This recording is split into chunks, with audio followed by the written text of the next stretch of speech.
positive for cocaine. Off of steroids, and I beat him He was then again tested on December 18th. the second time off of steroids.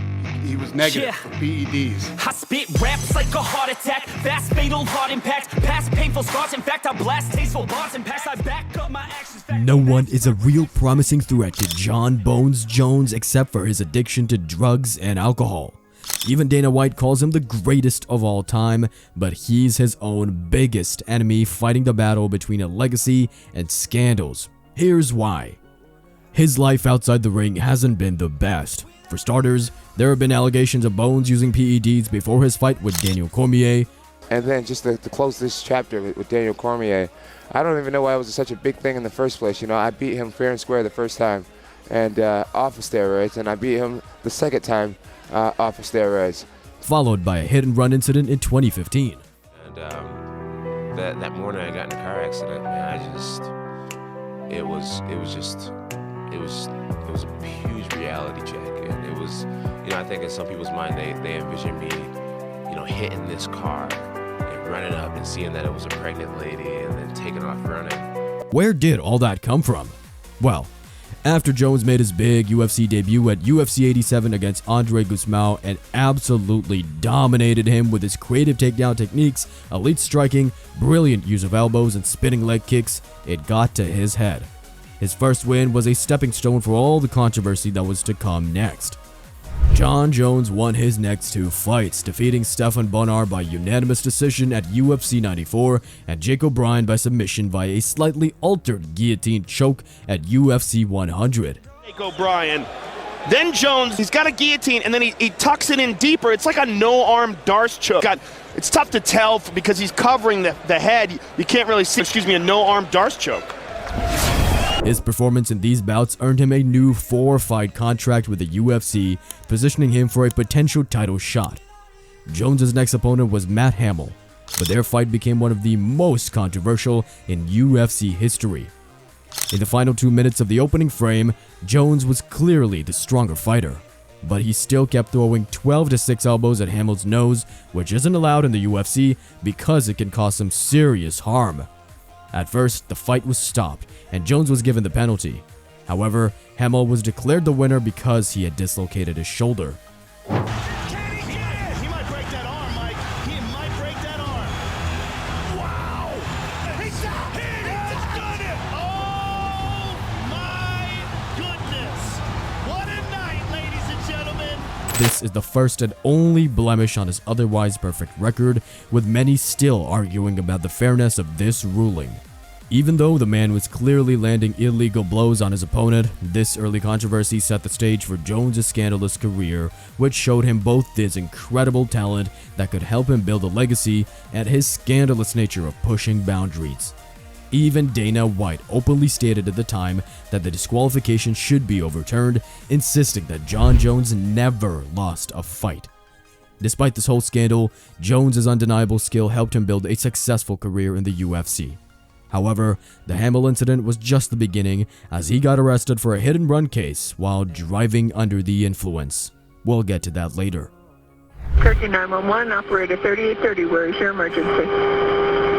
Yeah, there was a car accident right here on Wansboro and Southern Boulevard, 3-car accident. Anyone injured? He was running the red light. I remember seeing him, and he kept going. He just hit me. Jon Jones?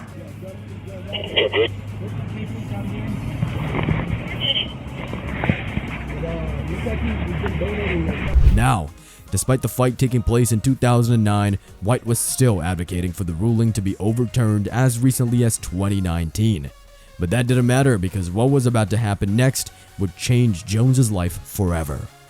During a post-fight interview with Ryan Bader at UFC 126, Joe Rogan announced that Rashad Evans had to withdraw from the title fight against Shogun Rua. Jones eventually got the offer for a title fight, and he accepted it, which set the stage for him to compete for the UFC title belt and build his legacy. Jones put on a dominant performance in his fight against Rua and ended it in the third round with a knee to his jaw, becoming the UFC light heavyweight champion. He then successfully defended his title against Quinton Jackson, submitting him for the first time in his career in the fourth round with a rear naked choke. After taking down Lyoto the Dragon Machida in his next fight and delivering him his first ever submission loss, Jones had amassed a UFC record of 12-1 and was rapidly ascending as the sport's biggest star. He equaled Tito Ortiz's record for most consecutive title defenses wins with 5 wins. To surpass this record, he was scheduled to face the formidable Swedish fighter Alexander the Mauler Gustafsson at UFC 165. Unbeknownst to Jones at the time, this fight would prove the toughest of his career. Gustafsson cut Jones severely in the eye in the opening round, showcasing his skill and giving Jones a run for his money. The fight was truly a spectacle, with both fighters seizing control at different stages and ultimately going the full 5 rounds, which is pretty rare for Jones. But despite the intense challenge, Jones eventually won by unanimous decision, breaking the record for most consecutive title defenses in the process. Although this tough matchup was the start of a troubling chapter in his career. In 2014, Jones experienced a difficult 3-year period with heated contract negotiations with Dana White that not only affected his public image, but also led to more controversies. Recent court records disclosed the disagreement, which was over Jones' next title defense against Cormier and the UFC's preference for a rematch with Gustafsson. At the same time, the UFC wanted to extend Jones' contract with more fights, but Jones demanded a huge pay raise before he signed the contract.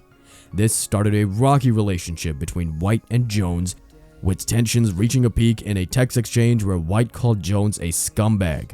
At this point, Jones' relationship with the UFC had already seen better days, and his refusal to take a short-notice fight against Chael Sonnen at UFC 151 led to more controversy from Dana.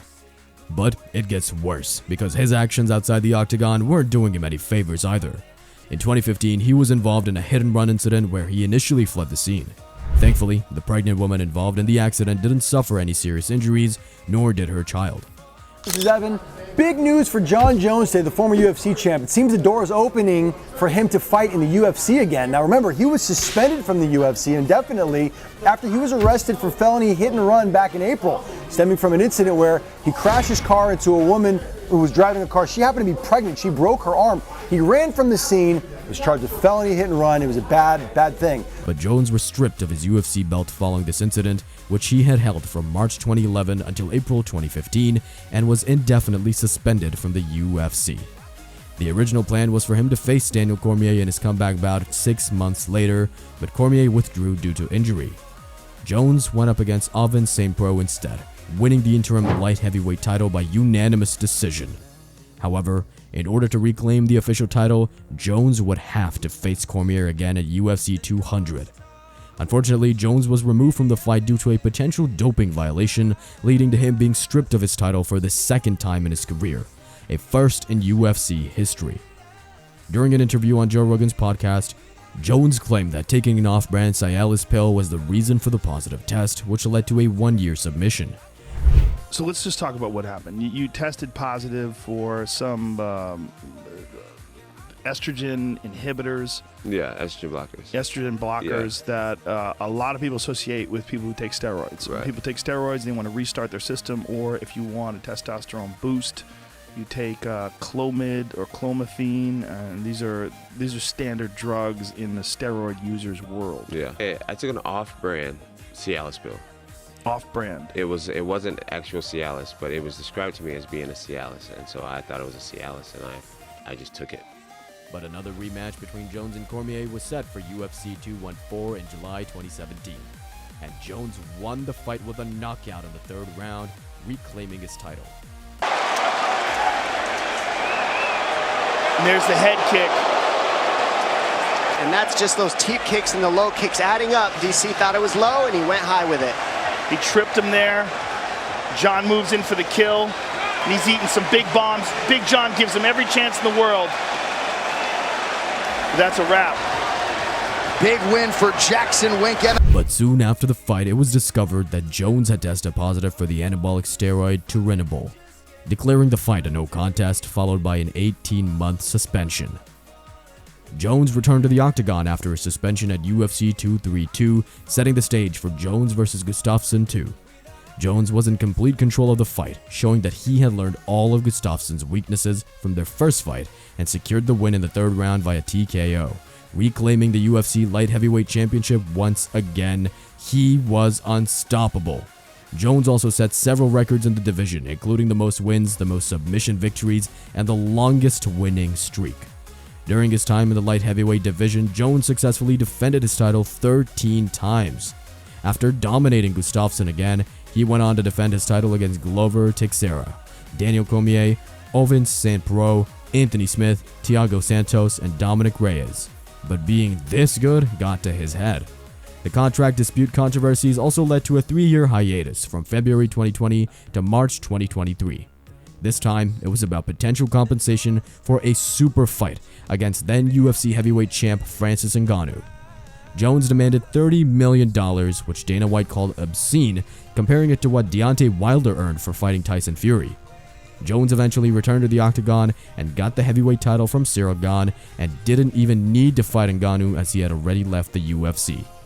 All the controversies highlight a pattern and introduce the world to the duality of Jon Jones, a fighter with talent, yet prone to back-to-back run-ins with a law that overshadow his career. But with everything said and done, one thing's for sure. Jones has forced almost every opponent he's faced out of the octagon bruised and battered. He's only ever lost his title due to his behavior outside the octagon. He has never really lost a fight.